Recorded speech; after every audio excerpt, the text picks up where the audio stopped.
जी बिस्मिल्लाहिर्रहमानिर्रहीम। आज का हमारा लेक्चर जो है वो प्रेजेंट इंडेफिनिट से ही रिलेटेड है। लेकिन उसमें ना मतलब उसका काफ़ी सारा इन चीज़ों का हिस्सा है। प्लूरल नाउन का ना 10 rules for making plural noun. हम 10 ऐसे रूल्स जिसके जरिए हम प्लूरल नाउन बनाते हैं। ठीक है। बच्चे अक्सर कंफ्यूज हो जाते हैं कि हमने एस कहाँ लगाना है और हमने ई एस कहाँ लगाना है। ठीक है। तो हमने एस कहाँ पे लगाना है और ई एस कहाँ पे लगाना है। तो उसका अगर हम पहला रूल पढ़ें तो रूल्स फॉर यूजिंग एस और E S to form plurals in English depend on the spelling and pronunciation of the base word. Base word जो है उसका उसका मतलब प्रोनाउंस उसको कैसे करना है और उसके स्पेलिंग्स जो है वो मैटर करते हैं कि आपने उस वर्ड के एंड पे एस लगाना है या ई एस लगाना है। ठीक है। ये चीजें काउंट करती हैं कि वो उसके साथ एस लगेगा या ई एस लगेगा।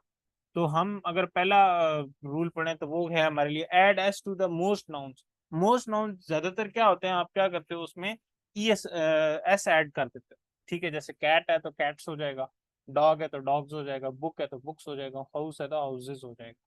ठीक है। जैसे फ्रेम है तो फ्रेम्स हो जाएगा, साइकिल है तो साइकिल्स हो जाएगा, मोट बाइक है तो बाइक्स हो जाएगा। ठीक है। प्लेन है तो प्लेन्स हो जाएगा। इन सब के साथ क्या लग रहा है, सिर्फ एस लग रहा है। और ये मोस्ट नाउन्स ऐसे ही होते हैं। ठीक है। तो यहाँ पे तो इतनी ज्यादा वो नहीं है, कंफ्यूजन नहीं है। नेक्स्ट की तरफ हम मूव मूव करते हैं जहाँ पे हमने ई एस लगाना। अब ई एस किन किन के साथ हमने लगाना होता है। ये हमारे पास कुछ वर्ड्स हैं जो एंड पे आएंगे। जैसे हमारे पास अगर सिर्फ एस आ रहा है एंड पे, अगर हमारे पास एक्स आ रहा है, अगर हमारे पास जेड आ रहा है, अगर हमारे पास एस एच आ रहा है, अगर हमारे पास सी एच आ रहा है, ये असल में साउंड होती है। एस साउंड है या एक्स साउंड है या जा साउंड है या शाह साउंड है या चा साउंड। ये जितनी साउंड्स हैं अगर ये एंड पर आ रही हैं किसी भी वर्ड के, तो वो क्या होगा, उसके एंड पे ई एस लगेगा। मैं इधर ये पढ़ा कर देता हूँ ताकि आपको अच्छे तरीके से नजर आए। ठीक है।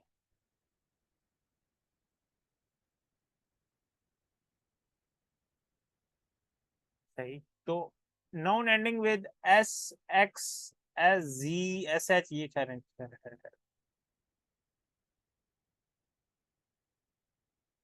ये बीच में से रेज करता हूँ।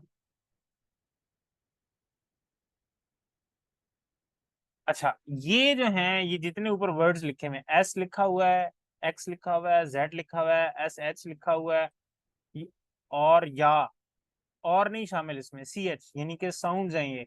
सा साउंड है, जा साउंड है, एक्स साउंड है। ठीक है। चा साउंड है और शाह साउंड है।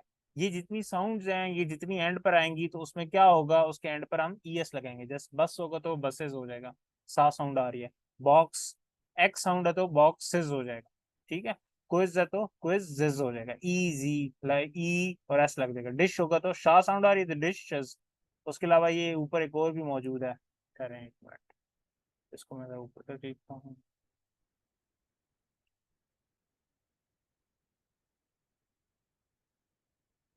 ये ये शायद अब आपको नजर आ रहा होगा। ये चर्च है तो चा साउंड आ रहा है तो चर्चेज हो गया। जैसे बेंच है तो बेंचेज हो गया। ठीक है। ब्रश है तो ब्रशेज हो जाता है। ब्रश जो जिससे हम दांत साफ करते हैं या हम क्या कहते हैं वॉशरूम साफ करते हैं, तो वो क्या हो जाता है हमारे पास ई एस लग जाता है उसके एंड पे। बात समझ आ रही है। चर्च है तो चर्चेज हो जाएगा, ये ई एस लग जाएगा इसमें। ठीक है। नेक्स्ट है हमारे पास नेक्स्ट हमारे पास है वाई वाले। अब वाई वाला क्या है, ये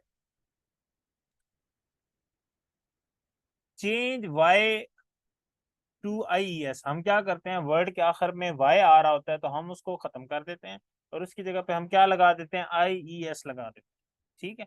कैसे, ये देखें। Baby, babies, city, cities, fly, flies. ठीक है। Fly, flies. ये सारी क्या है, हमने क्या कर दिया, हमने वाई हटाया और हमने आई ई एस लगा दिया। ठीक है। अब यहाँ पर ऊपर लिखा हुआ है change Y to I S for nouns ending in a consonant. अब इंग्लिश में 20 कॉन्सोनेंट साउंड्स होती हैं। ठीक है। तो जब भी आपका वर्ड जो है वो कॉन्सोनेंट साउंड पर एंड हो रहा होगा और साथ में उसके क्या लगा होगा, वाई लगा होगा। जैसे ये देखें, बेबी है तो बी है ना, तो बी हमारे पास क्या है, कॉन्सोनेंट, और साथ में क्या आ रहा है, वाई आ रहा है। तो हम क्या करेंगे, वाई को खत्म कर देंगे, तो उसकी जगह पे क्या लगा देंगे, आई ई एस लगा देंगे। ठीक है। उसके बाद ये देखें, सिटी है तो टी है एंड पे, ये भी क्या है, टी हमारे पास कॉन्सोनेंट है, तो वाई हटा के हम क्या लगा देंगे, आई ई एस लगा देंगे। फ्लाइज है, वाई हटा के हम क्या लगा देंगे, आई ई एस लगा देंगे। ठीक है। Next, irregular Plurals. Irregular Plurals आपको पता था, वो मैंने आपको पहले भी पढ़ाए हुए थे कि रेगुलर नाउन क्या होता है और इरेगुलर नाउन क्या होता है। तो जिसमें हम क्या कहते थे, जिसकी प्लूरल जो है वो और कोई वर्ड एस लगाने से, ई एस लगाने से ना बनती हो, वो हमारे पास क्या होते हैं, इरेगुलर होते हैं। अब जैसे मैन है तो मैन बन गया, वूमैन है तो वुमेन बन गया, चाइल्ड है तो चिल्ड्रन बन गया, फुट है तो फीट बन गया, टुथ है तो टीथ बन गया, माउस है तो माइस बन गया। ठीक है। ये सारे हमारे पास क्या हैं, इरेगुलर प्लूरल्स हैं, ये आपने पढ़े हुए हैं पहले। Next, no change for some nouns. कुछ ऐसी साउंड्स हैं, कुछ ऐसे वर्ड्स हैं जिनके लिए कोई चेंज नहीं आता, क्योंकि वो वैसे के वैसे ही रहते हैं। सिंगुलर हो तो तब भी वही होते हैं, प्लूरल हो तो तब भी वही रहते हैं। जैसे डियर लफ्स है, डियर हम बारहसिंगा और वो उनको कहते हैं, शीप भेड़ को कहते हैं शीप, सिंगल शीप होगा तब भी शीप आएगा, डियर अगर प्लूरल होगा तो तब भी प्लूरल आएगा। यानी कि प्लूरल के लिए भी और सिंगुलर के लिए भी, दोनों के लिए क्या होगा हमारे पास, सेम होगा। नेक्स्ट है हमारे पास कंपाउंड नाउन्स। कंपाउंड नाउन हम किसको कहते हैं, कंपाउंड नाउन्स कहते हैं जिसमें हम दो या दो से ज्यादा वर्ड्स लगाकर हम क्या करते हैं, उसकी प्लूरल बनाते हैं। अच्छा, ये बनाने की खास तरीका होता है। ठीक है। हम क्या करते हैं, हम इसको क्या करते हैं, हमने कोई रिश्ता बनाना हो, जैसे हम कहते हैं father in law, mother in law. Father mother in law कहते हैं सास को, फादर इन लॉ कहते हैं ससुर को। ठीक है। अगर बहू हो तो उसको डॉटर इन लॉ कहते हैं, अगर दामाद हो तो उसको क्या कहते हैं उसको, सन इन लॉ कहते हैं। तो हमने जब इसकी प्लूरल बनानी होगी तो हम जो नाउन होगा एक्चुअल, एक होता है रिश्ता, इन लॉ। अब ये इन लॉ जो है ये रिश्ता है, मदर माँ, इन लॉ सास। इन लॉ लग जाएगा तो वो माँ क्या हो जाएगी, वो सास हो जाएगी। ठीक है। इसी तरीके से फादर होगा तो वो वालिद होगा, और फादर इन लॉ हो जाएगा तो वो ससुर हो जाएगा। ब्रदर, भाई, brother in law, brother in law क्या हो जाएगा,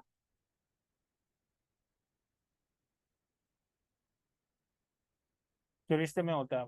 हम भाई और वो उसको क्या कहते हैं, देवर कहते हैं, देवर भी कहते हैं, और मेरा ख्याल है वो दामाद वगैरह को भी कहते हैं brother in law. Son in law, son in law कहते हैं उसको, दामाद को ब्रदर इन लॉ कहते हैं।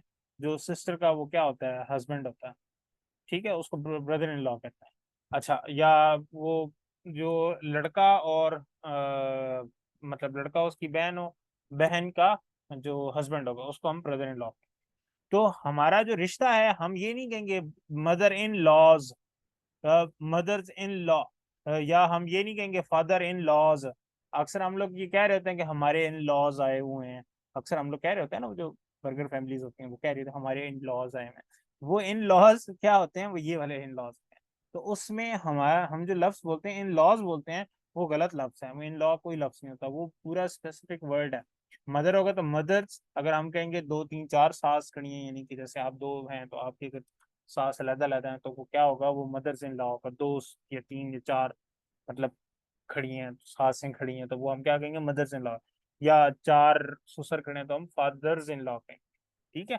अगर चार वो खड़े हैं तो brothers in law, sons in law, ये सारे हम लोग कहेंगे। रिश्ते के साथ नहीं हमने लगाना, हमने जो एक्चुअल नाउन है हमने उसके साथ प्लूरल लगानी। जैसे मदर, मदर्स होता है ना, इसी तरीके से मदर्स इन लॉ। उसके बाद हमारे पास क्या है, कप ऑफ कॉफी। इसकी क्या बनेगी, इसमें भी यही हिसाब किताब है, यानी कि कप ऑफ कॉफी, कॉफी का कप। तो हम ये नहीं कहेंगे कप ऑफ कॉफीज, हम नाउन के साथ, यानी कि हमारा जो नाउन होगा, ये आपको नजर आ रहा होगा, ये इस जगह पे हम कप्स, ये असल नाउन ये वाला है। तो हम इसको क्या करेंगे, हमारे पास कॉफी तो एक ही है ना। जैसे हम जुमला उर्दू में बोलते हैं ये कॉफी के कप पड़े हैं, हम ये तो नहीं कहते हाँ ये कॉफियों के कप पड़े हैं। हम क्या कहते हैं, हम ये कॉफी के कप पड़े हैं, ये चाय के कप पड़े हैं। तो हम क्या करते हैं, हम कप के साथ जमा लगाते हैं। हम कॉफी या चाय के साथ नहीं लगाते, या हम कहेंगे दूध के गिलास पड़े हैं, तो गिलास जो होंगे वो जमा होगी। ठीक है। दूध के तो हम ये तो नहीं कहते, उसको क्या कहेंगे, मिल्क, मिल्क को मिल्क्स तो नहीं ना कहते। तो समझनी बात यह है कि जो असल नाउन होता है उसके साथ अपने क्या लगाना है, एस लगाना है। आपने रिश्ते के साथ या जो ओरिजिनल नाउन है उसके अलावा किसी और के साथ, ये नहीं कि जिसके साथ हम कर रहे हैं ऑफ कॉफी जो है, ये कोई और चीज उसके अंदर है जिसके साथ वो क्या कर रहा है, उसको एसोसिएट कर रहा है, तो उसके साथ एस नहीं लगाना। नेक्स्ट है हमारे पास फॉरेन वर्ड्स। फॉरेन वर्ड्स हम कहते हैं जो हम लोग बाहर से क्या करते हैं, इंपोर्ट करते हैं। जैसे इंग्लिश में बहुत सारे वर्ड किसके हैं, लैटिन और ग्रीक के हैं। तो जब वो लैटिन और ग्रीक के करते हैं तो वो उनको एज इज इट कर लेते हैं, एज इट इज भी कर लेते हैं, या जहाँ जो उनकी वो चल रही होती है उसके हिसाब से कर लेते हैं। जैसे अपेंडिक्स है, तो इसको अपेंडिसेस कहते हैं या अपेंडिसेस कहते हैं। ये CES के साथ भी होता है, एक्स के साथ। इसी तरीके से फोकस के साथ फोकाई भी होता है लफ्स, और फोकसेस भी होता है। ठीक है। लैंग्वेज की जो जमा होती है, जो उनकी लैंग्वेज के अंदर आ रही होती है, वो उसके अंदर भी वो कर रहे थे। जैसे सिलेबस की सैलेबाई बना देते हैं, या इस तरह की जो वर्ड होते हैं, सिलेबस की सैलेबाई बना देते हैं, स्केड्यूल की स्केड्यूल्स बना देते हैं। तो वो अपने हिसाब से जो उनके उसमें लैंग्वेज में, जैसे फॉर्मूला जो होता है वो उसकी जमा फॉर्मूली होता है, FORMULAE, फॉर्मूली। वो इस तरह करके ना, जो वहां पे उनकी चल रही थी वो वहीं से डायरेक्ट उनकी प्लूरल भी क्या कर लेते हैं, कई दफा इंपोर्ट कर लेते हैं। Next, acronyms and initial. Acronyms हम कहते हैं शॉर्ट वर्ड करना, इनिशियल्स करना, किसी के लिए शॉर्ट नेम्स करना। For acronyms and initialism you usually add S to the end without any apostrophe. अच्छा, अपॉस्ट्रोफी और ये इसमें क्या फर्क है, दोनों चीजें मैं समझा देता हूँ। चले लिखता हूँ अपॉस्ट्रोफी क्या होती है। अपॉस्ट्रोफी कहते हैं, जैसे मैं कह देता हूँ अहमद, अहमद नहीं, ये गलत है, नीचे वाला कॉमा लगा कर अहमद फुट। अब इसमें और उसमें क्या फर्क है, अब ये हमने बनानी है जमा। DVD होगा तो DVDs हो जाएगा, एस लग जाएगा सिंपल। CD होगा तो CDs लग जाएगा, CO होगा तो COs हो जाएगा। जैसे काफी सारी जगहों पे COs आए हुए हैं, तो हम क्या कह देते हैं, COs without any apostrophe. Apostrophe कहते हैं वर्ड के ऊपर वाली साइड पे, यहाँ पे होना। ये आपको, अगर मैं इसको बड़ा कर देता हूँ,